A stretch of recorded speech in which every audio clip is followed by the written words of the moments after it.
लोखंडी पाईप घेऊन येणाऱ्या आयशर वाहनाचा रात्री मूर्तिजापूर तालुक्यातील कुरम गावाजवळ अपघात झाला। या अपघातात बुलढाणा येथील चालक व त्याचा सहकारी या दोघांचाही दुर्दैवी मृत्यू झाला।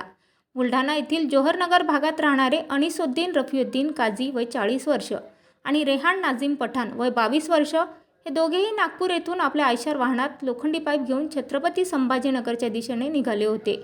रात्री 12 ते 1 च्या दरम्यान त्यांच्या वाहनाचा अपघात झाला। आयशर वाहनातील लोखंडी पाईप केबिनवर धडकल्याने केबिनमधील दोघांचाही जागीच मृत्यू झाला। घटनेची माहिती मिळताच नातेवाईकांनी घटनास्थळाकडे धाव घेतली, मात्र हा अपघात नेमका कसा झाला याचं कारण अजून स्पष्ट झालं नाही।